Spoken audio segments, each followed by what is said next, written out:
इतिहास साक्षी है कि पुण्य भूमि भारत की गाथा भारत की अस्मिता, गौरव और राष्ट्रीय स्वाभिमान के लिए विदेशी आक्रांताओं से संघर्ष की महान गाथा है। बर्बर आक्रांताओं ने भारत की आत्मा पर चोट करने और भारत का अपमान करने के लिए हमारी संस्कृति और आस्था के केंद्रों को ध्वस्त किया। सोमनाथ, काशी, मथुरा और अयोध्या के मंदिरों का तोड़ा जाना आज भी भारत की स्मृतियों में जीवित है। सन 1528 में अयोध्या में भगवान श्री राम के मंदिर का मुगल आक्रांता बाबर द्वारा तोड़ा जाना ऐसी ही एक अक्षम्य घटना थी जिसने सीधे भारत के सम्मान और आत्मा पर चोट की थी। कारण साफ था, अयोध्या के श्री राम के मंदिर पर आक्रमण भारत की आत्मा पर आक्रमण था। जहां हर भारतीय के रोम रोम में राम बसते हैं, वह भारत यह अपमान कैसे सहता। राम मंदिर पर आक्रमण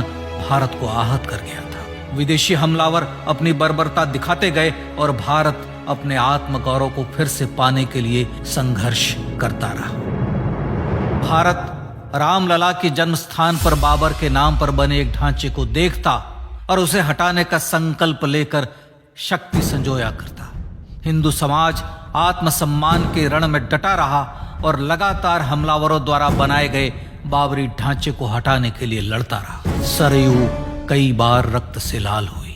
कभी स्थानीय शासकों ने तो कभी साधु संतों और राम भक्तों ने राम जन्मभूमि की मुक्ति के लिए अपने प्राणों की आहुति दी। 15 अगस्त 1947 को देश की आजादी के साथ सैकड़ों सालों से चले आ रहे इस संघर्ष में नई ऊर्जा और एक नया मोड़ आया। अचानक 23 दिसंबर 1949 को बाबरी ढांचे में श्री राम लला प्रकट हुए। हजारों राम भक्त दर्शन के लिए उमड़ पड़े।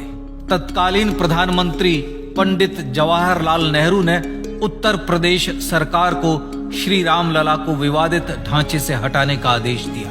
उत्तर प्रदेश सरकार ने अयोध्या के कलेक्टर को यह काम दिया और यह निर्देश भी कि जरूरत पड़ने पर वे बल का प्रयोग भी करें। अयोध्या के कलेक्टर ने सरकार को उत्तर दिया कि यह नरसंहार के बिना संभव नहीं है और फिर भी वह ऐसा चाहती है तो किसी दूसरे कलेक्टर से यह काम करवा ले। परिणाम स्वरूप रामलला की मूर्ति वहीं विराजमान रही। विवादित ढांचे को बंद कर दिया गया। केवल पुजारी को सेवा अर्चना के लिए भीतर जाने की अनुमति थी। फिर भी राम भक्त विवादित ढांचे के बाहर से प्रभु श्री राम की आराधना करते रहे। भारत के हिंदू समाज के लिए चुनौतियां और बढ़ गई। मामला अदालत में गया। विपक्षी दलों द्वारा अदालत में भगवान श्री राम के अस्तित्व पर सवाल उठाए गए। उनके अयोध्या में ही जन्म लेने का प्रमाण मांगा गया। भारत का जनमानस अब आहत हो उठा था। आजाद भारत में भी हिंदू समाज को अपनी आस्था और श्रद्धा के लिए संघर्ष करना पड़ रहा था। चुनौतियों के इस समय में सन 1984 में विज्ञान भवन दिल्ली में विश्व हिंदू परिषद ने धर्म संसद का आयोजन किया। इस संसद में देश भर के संतों ने राम जन्मभूमि की मुक्ति के लिए आह्वान किया और राम जन्मभूमि मुक्ति यज्ञ समिति का गठन किया। धर्म संसद ने राम जन्मभूमि की मुक्ति और वहां भगवान श्री राम के भव्य मंदिर बनाने के भारत के जनमानस के संकल्प को फिर से दोहराया। विश्व हिंदू परिषद के नेतृत्व में मंदिर निर्माण के लिए पूरे देश में अभूतपूर्व आंदोलन की शुरुआत हुई। सन 1989 में विश्व हिंदू परिषद द्वारा गांव-गांव से रामशिला पूजन करके अयोध्या भेजी गई। 2,75,000 गांवों से रामशिलाएं अयोध्या पहुंची। भव्य राम मंदिर के शिलान्यास का निर्णय हुआ। पूज्य संत महात्माओं और हिंदू समाज के अन्य प्रमुख नेताओं के निर्णय के अनुसार अनुसूचित जाति के प्रमुख नेता श्री कामेश्वर चौपाल ने 9 नवंबर 1989 को मंदिर निर्माण का पहला पत्थर रखा। राम जन्मभूमि पर मंदिर निर्माण के लक्ष्य की पूर्ति के लिए सन 1990 में सोमनाथ से अयोध्या के लिए श्री लाल कृष्ण आडवाणी ने रथ यात्रा की शुरुआत की। देश में जन भावनाओं का ज्वार उमड़ने लगा। श्री लाल कृष्ण आडवाणी के रथ यात्रा के साथ साथ मंदिर के लिए जन समर्थन बढ़ने लगा और छद्म सेकुलरवाद बेनकाब होने लगा। इस जन आंदोलन को रोकने की तमाम कोशिशें हुई पर सब व्यर्थ हुई। विश्व हिंदू परिषद ने देशवासियों से अयोध्या में जन्मभूमि पर मंदिर निर्माण के लिए 30 अक्टूबर और 1 नवंबर 1990 को कार सेवा का आह्वान किया। परिणाम स्वरूप लाखों राम भक्त कार सेवा के लिए देश के कोने कोने से अयोध्या आए। इससे देश की एकात्मता का विराट दर्शन हुआ। कार सेवकों को रोकने के लिए उत्तर प्रदेश के तत्कालीन मुख्यमंत्री श्री मुलायम सिंह यादव ने अयोध्या में परिंदे को भी पर न मारने देने की घोषणा की। स्थितियां गंभीर हो गई। अयोध्या से 200 किलोमीटर दूर रेलगाड़ियां रोक दी गई। अयोध्या युद्ध भूमि बना दी गई। मार्ग बंद, रेल बंद, चप्पे चप्पे पर पुलिस।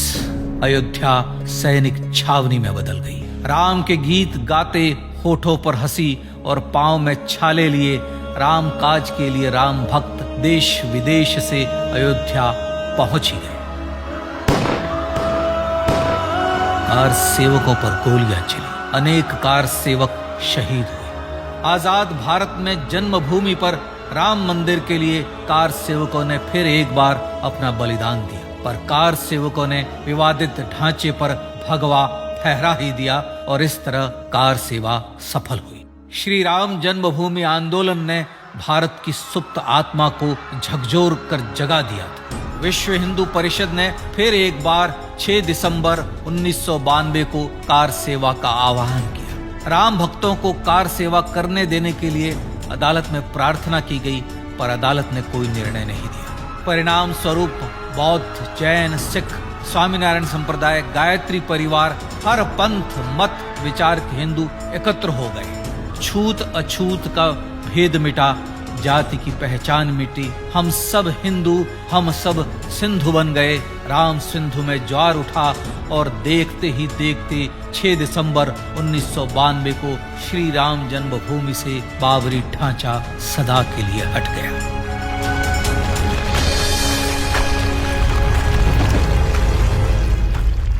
यह क्षण शौर्य, न्याय और सत्यमेव जयते का क्षण था। यह तो धर्मस्ततो जय का क्षण था। पर संघर्ष की गाथा यहां जाकर भी नहीं रुकी। छद्म सेकुलरवादियों द्वारा भारत और भगवान श्री राम के इतिहास को झुठलाने के लिए अदालतों में चुनौतियों का सिलसिला चलता रहा, जो 1950 से चल रहा था। पर सत्य को तो जीतना ही था। आखिरकार देश के सर्वोच्च न्यायालय के 5 जजों की खंडपीठ ने 9 नवंबर 2019 को ऐतिहासिक निर्णय दिया और यह कहा कि अयोध्या जन्मभूमि परिसर की पूरी 67 एकड़ भूमि रामलला की। और न्यायालय ने भारत सरकार को जन्मभूमि पर मंदिर बनाने के लिए एक ट्रस्ट बनाने का आदेश दिया।